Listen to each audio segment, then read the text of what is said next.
Welcome to Talent Takeover, Unfiltered. When it comes to working hard and keeping it real, we know our shit. Self-care, happiness, inner peace, and time. I'm Brianna Rooney, and this is Taylor Bradley. Hey, y'all. And we have thrived in chaos and turned it into an art form. So Taylor, what are we doing here today? We're here to give you a raw, under-the-hood view of all things recruiting and finally give credit where credit is due to a long underrated industry that's full of quote-unquote experts.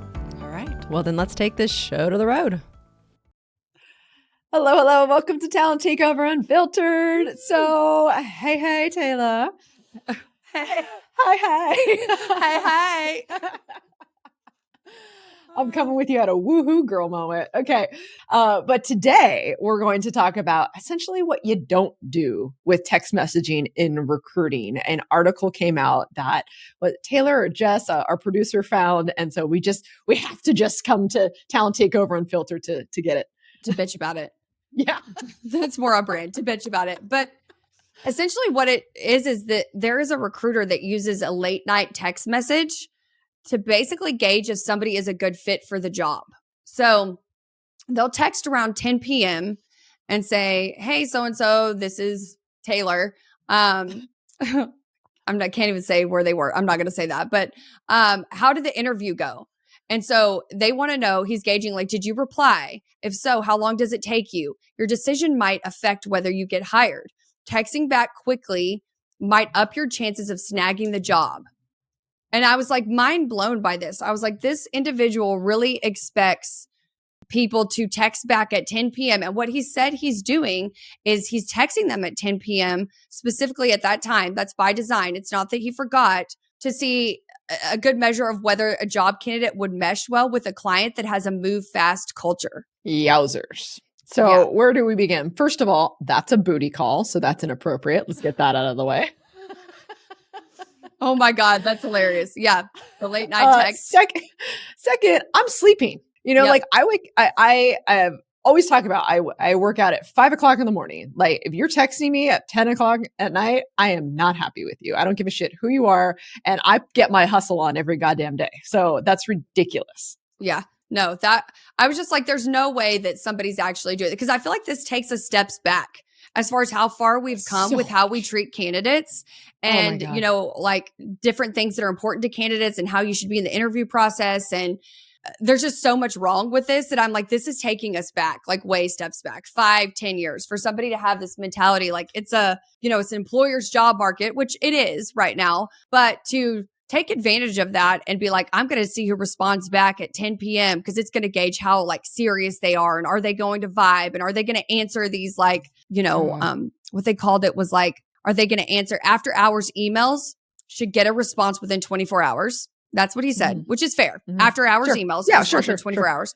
Evening Slack messages are rare, but should get a response that night because that's like DEFCON 3. And I'm like, and he said, and if I text you after hours, I need an answer now. He said, and if I call you after hours, pick up. Oh shit. Okay. So wait, do we know what roles he fills or what industry? We don't know that. I mean, it may say that in the article, but I haven't read the whole thing. I just read these kind of cliff notes about it. Yeah. I just wonder, like the only jobs that maybe this works for, I'm going to say is sales, but I'm still upset about it. I'm very upset about it. Like, I don't think woof. Yeah. No, I mean, I think this is the type of employer, like it's taken me back to like, these are the things that employees felt like they had to do to keep a job. And this is just not the market and the world that we live in anymore. I shouldn't say market. It's like it's run not the by world fear. we live in. Yeah. No, And if you don't respond, then you're not a good fit for this company. If I don't respond at 10 p.m. Now, is he at least telling them hey, I might text you at 10 p.m. or like, he's just like coming in hot. Booty call. He's just like this. His strategy is to text that late. So to specifically hold off on texting all day long to see how the interview went, text at 10 o'clock, all the candidates that interviewed and see who responds back to you to see how well they're going to mesh with the move fast culture of that company. So like if we need you at midnight, we want you to respond at midnight so it's basically like an assessment. Yeah. You know what? I'm actually getting more pissed and I didn't think I would, but here I'm coming because why the fuck wouldn't you text at 6:00 in the morning then? Like, are we not giving early risers the same exact as, the ones that go to bed? Like, are you fucking kidding me? Doesn't make any sense. Like I would be, well, again, because I'm a morning person, I would be more inclined to get back on a 6 a.m. than a 10 p.m. Same. One, I feel like if you're trying to gauge what he's trying to gauge, which is crazy, but that would be appropriate too. Like if somebody texts you back at 6 o'clock, you text at 10, 11 o'clock at night, you don't hear from them, but they text you back very obviously the moment they saw it, 5, 6 o'clock in the morning. Yeah. I think you're still gauging the same thing. I think it's still bullshit, but I think you're still gauging the same thing. Right? Yeah, it's hilarious. I have are we going to share this article? I almost don't want to give him press. No. I don't think we should share. I think anybody could probably Google it and find it but I just want to know, I mean, this guy's advertising this, but it makes me think about all the companies right now that could be doing similar things, like how my things have shifted since 2021. You know what I mean? Where companies are back to putting candidates through the ringer. And I'm excited about that other episode we have where we talk about those assessments because we've gotten some questions about that. So I think that's another good one, like assessments throughout the interview process, the extent of them. So you guys make sure to check out that episode. But this one, I was like, this is just another test, but you're not calling it a test. But if I'm sitting in there, like, you know, laying in bed with my husband and I get a text from a male recruiter at 10 o'clock asking me how the interview went. Exactly. Yeah. Holy shit. It's just not appropriate. I didn't even think about that. Not appropriate. It is. Yes. Okay. So then what do you feel the latest text message you would think is appropriate?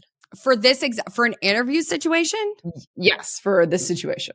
Maybe 6 o'clock. But like when you're factoring in all these different time zones, that's what you think about. Like, that's still 7 o'clock in East Coast time. Like, I don't know. I really would try to stick to business hours on that person's time zone, whatever that looks like. Like, I think it's totally acceptable to text somebody within 8 to 5 p.m., but I think it has to be business hours. I think you're saying a lot about the company. Like, I think you could actually end up losing great candidates if you pull this shit. 100%. 100%. So it's like, what I want to know is this person really getting this strategy from the company?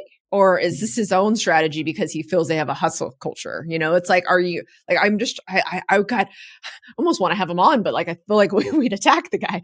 But I mean, like I could go as late as 8 p.m. and where my eyes aren't being like, really? Like, but I would definitely be like, is this company seriously texting me at 8 p.m.? But I've gotten recruiter emails or, you know, emails from companies at like 1 a.m. You know, but that's different though. It's not, I'm not getting alerted on my phone. Like I think now we have tons of technology out there that like, you know, for example, I'm sending Slack messages, let's see, right now from Friday because I put them on when I wanted to send them. Because I didn't want to hit someone up like over the weekend and stuff like that or after hours. So I'm being more cognizant to that. But I can appreciate like when you're in the moment and you're just, you know, like you have this email to get out, you don't want to forget it. It's like, first of all, use technology, but second of all, fine, do an email then. Like you don't have to do a text message. It's like, it's too intimate because your phone's right next to your head when you sleep, right? It's too intimate. Well, and I mean, I don't like it either. And I just going back to like if a man is texting a woman or a woman is texting a man that late at night, it's not appropriate. And so it would make me think all kinds of negative things about that company, you know, as far as like the timeline and timing of you texting me and like it's inappropriate. But it's like that part about it would make me not move forward with the job. Like somebody was so inappropriate to think that they could text me at 10 p.m. Like we have a casual friendship. We don't have a friend. That's inappropriate. Thank you. We don't have a friendship. And I keep trying to find like these little outliers, but it's like, you know, I feel like you could have maybe one-offs where it's like, hey, the exec's traveling to China right now. And I had, you know, I mean, I don't know, but I still can't comprehend why a text message. But then here, let's do it on the flip side. You know, man texting a man, he's gay. You know what I mean? Like what if the guy's gay? Like there's just, there is no right text message at 10 o'clock. Definitely after 8. Here's the thing. I'm used to engineers and they don't get up until about 11 and they work like 11 to 7 or 8. So like I can kind of see a little bit of a late depending on who, you know, your audience is, but still that's ridiculous. Yeah. And like, I think what you're talking about too is something different where it's like, you would hopefully have established with that candidate, like what's the best time to reach you or something like that. 100%. This is like, this guy is specifically going against the best time to reach them to try to test them. To see if they'll answer outside of business hours. So he said he compared it to pulling off a successful organ transplant by finding tissues that match. Oh, you do the things the way they do.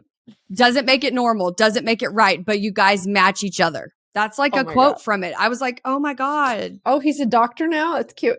So sorry. Okay. You all can watch this episode, by the way, in every episode on the Millionaire Recruiter YouTube, because like to see our reactions is, I mean, I feel like it's priceless. Wow. That's intense. You want to know the other thing he does? No, I don't know. Go ahead. Okay. So sometimes he will also change the location of an interview 30 minutes before it's set to take place just to see how a candidate responds. Oh, it's not something he does all the time. Some jobs don't require that kind of flexibility or speed, but he does that. He'll put somebody in that situation to see how they respond to that. That is so fucking rude. Yeah. I don't know. I'm like, how did you put an article out there about this? God. Holy shit. Wow. Okay. So, you know how we all like to keep it raw here. So like, obviously I did not even know what I was rolling into with this conversation. Yep. But now, God, right after this, just probably like you are all going to do, I am going to look up this fucker. Holy moly. How does this man have a job? Yeah. That is so rude. I'm like, okay, first of all, interviews are already anxiety filled, right? And so to run late for something is like, feels like the worst thing in the goddamn universe, right? Totally. Like it's an instant no. You're already frazzled, like all of those things. Like you're probably, oh my God, that is fucked. And in New York? Is that what you said, New York? Yeah, he says like one time while he did that in New York City. He got turned around, realized he didn't have time to make it to the coffee shop, so that he'd planned to meet the person. So he asked them to change the location just to see how they would respond. I'm like, there's so many other ways, so many other, because like here's the thing. I will say, like, it's very important to see how people handle stress and change and pivot. Like, are they cool with that? I get it, but there are so many better ways. Yeah, this is wrong to me. Nothing is right about that. Like you said, interviews are so anxiety ridden. And like, I mean, I know I show up anywhere 15 minutes early. Like that's just what I do. I feel on time if I'm 15 minutes early. So I can't imagine, like, I'm probably already sitting there, probably going over some interview stuff, like prepping myself. And then I get a text that you like 30 minutes before you're not going to make it. You need me to scramble and try to find it. You're throwing them off their game. And I think that's really fucked up too. Like it's just setting it up for failure. It is. So it is. So going back to like, wow, we're really dating ourselves. I mean, I would say about 5 years ago, companies finally started putting what to expect in their interview process on their websites. Now, it's still not a practice that everybody does, which I don't know why. Why not? It's like, why are we setting them up for failure? Like, then do we really want to go through 1,000 candidates to find the one because we like put them through the ringer? Like, does that make us feel good? If that's the case, let's go on a Spartan race. Hey, interviews at a Spartan race. Let's see how you survive. Yeah. Like, that's fucking crazy. And that goes back to some of the assessments and stuff people are giving out. It's like, I don't know, you saw these kind of fall to the wayside when the market was booming a few years ago. Yeah. Like people were just like, and understood that it was a candidates market. Like you're going to lose candidates the more hoops that you try to have them jump through. I think what companies don't realize is that you're still going to lose candidates the more hoops you have them jump through, the ones you want. Like, because anybody has any respect for themselves, they're not going to fall for this shit. Yes. Okay. That's exactly what I was going to say. Like they're going to get somebody, but they're not going to get the right somebody because the right someone is going to tell you to fuck off. Yeah. Especially like now, maybe if this person's hiring someone like right out of college, they're like, and they don't know better. Sure. Okay. Maybe. Right. Yeah. But I mean, it's not a goddamn reality show. We're not having we're not naked and afraid.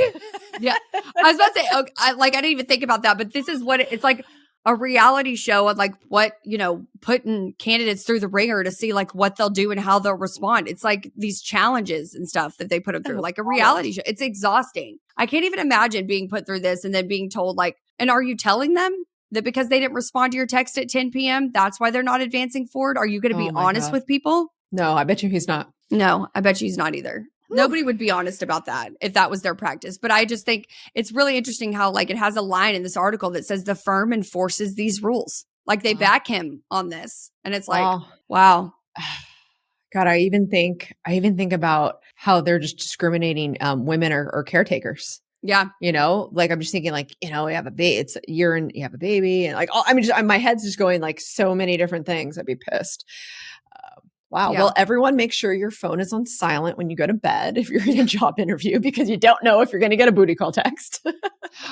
Do we think it's normal, adding a different caveat to this, if it's an on-call job you're interviewing for? Oh, do we think it's normal then? I just thought about that. Like, would that make it normal to have a weird text situation? Yes. I don't love it, but it would be a little more normal. So like they're like our systems admins, that are on call 24/7. But again, I still think you have to set them up for success. We're not trying to like, well, this person's sleeping. Done. It's like, well, no, maybe the person still has a job and they were on call the next night. So now they got to get their sleep, So there should, no, you know what? No, I'm going to go back there. No. Yeah, I agree. Like, I think it's a no. Unless they work for your company, like they don't work there yet. So to have them be held to the same standards as an employee who's on call is just ridiculous. What if it was their birthday? What if it was their kid's birthday party? Like, I don't know. There's a million different situations of like, I'm not going to answer, but I would be weirded out if somebody texts me at 10 o'clock. And yeah. Okay. So then let's give advice to our listeners. Like, this is not just about text messages at this point. This is just poor, like rude practice from the recruiter. I guess one clarifying question. Is this an external recruiter or is this a recruiter for a particular company? Do we know this? I don't know. He said that it's for a client. So I don't know, but that could be his hiring manager. Well, no, I mean, we called it our clients internally too. Like that could be your client. Okay. I don't know. But I have to imagine based on what I've read about it, it's a recruiting firm where the firm backs his process policies or whatever, but they may recruit for this specific client only. I don't know what the actual, but there's a million, either ways, it's not appropriate. It's not appropriate to text that late. You shouldn't have to respond. I think people may be like, oh, that's weird. What if it was like a scheduled text? I don't know. But I would feel weird had I not read this. If someone ever texts me at 10 o'clock at night about an interview, I'd be like, this has to be a mistake, right? Like there's no way they knew they meant to send that right now. Like I would think about, I would never think that this is a test. You're testing me until I read this. So that's really interesting to me. Okay. Well, let's go back because we just did an episode on like doing what you need to do to get the job, take the pay cut, like do whatever like works for you. Yeah. So do we think that this is like, if you're in that moment and you really need a job, are you going to go out of your way to make sure you get this job? Or is it still like, holy shit, maybe you think twice about this? I mean, I definitely like if you're up. So I think it's basically situational. If I was up at 10 p.m. and someone sent me this, I would be like, what the fuck? But if I needed a job, I may respond then and then may ask the next day or the next time I talk to that recruiter, like, is that going to be the expectation that I respond at 10? Like, I would want to know this criteria that he's defining of like, if I'm calling you after hours, it's an emergency and you need to pick up. Slack has to be responded to that night. Stuff like that. Like, I think that's stuff that should be made clear in the interview process. In the job description. I actually think it should be in the job description. Boom. Even better. But it should be made very clear to where like this person knows that that's kind of your thing is to send them texts at 10 p.m. Otherwise, I would be like, is this an accident? Did this person, the first time I may be like, if I'm awake, but if I'm not awake, I'm not responding till the next day. This guy actually would get a text probably at 2 or 3 in the morning from me because, like I said, I'm very much asleep, probably like 9:30 for sure. But I'm one of those weirdos that in the middle of the night, like if I have an idea or whatever, like I'm checking my phone very randomly. I don't even know what I'm checking for or what I'm like notes I'm doing, but I'm kind of a weird sleeper. But I would probably respond at like 3 in the morning if I really needed a job and this is the one that I really wanted and paid well or whatever it was. But yeah, I would text that fucker at 3 in the morning. Yeah. Give him a little taste of his own medicine. Yeah. Well, I mean, and this wakes you up. Yeah. And if I would text somebody back at like when I got up at 6, I would text them back. Yeah. So assuming you're a night owl because you text me late, I'm probably getting you early morning. So I think that's all totally fair to do. But I think the root of all of it is like, that's the expectation from the employer. And you just need to make sure that like, that's something that you want to commit to because it feels very, I don't know, suffocating to me. Like it's dated. Again, going back to like, you have to respond within 24 hours. You have to pick up this call. Like, I don't know. I feel like, where's my pager? Give me a pager. I'm on call. Remember those? And I'm typing in boobless. Yeah. I definitely don't. I remember the days of pagers and stuff, but I'm like, yeah, we're not doctors here. No, that's great. Oh my God. So with the broke to boss tip, leading us into that. So my broke to boss tip for this, because this guy is very obviously like, this is a trend. This is something people are doing. They're testing out this texting. It's just don't do this. It's not necessary or normal unless you work at the White House or in the military. Nothing is at a DEFCON level. Like nothing is that important. So it's perfectly acceptable to have boundaries. Yes. Boundaries. Amen to boundaries. And also shows that you respect yourself, and that, like you have the confidence. It's like, again, you got to do what's right for you. But texting for recruiters out there, we love texting. Texting is a great idea. There's so much technology. You can send the text at any point, but let's not send it after hours. Yeah, there's a time and sure a place. As shit, not booty call time. Okay, which No. by the way is for sure starts at 10. Starts at 10. She knows. She established that timeline. Thank you guys so much for listening. As always, subscribe, like, send us comments, messages. We're here for all that. Yeah. All that shit. Don't forget a review. See you next week. Thanks, y'all.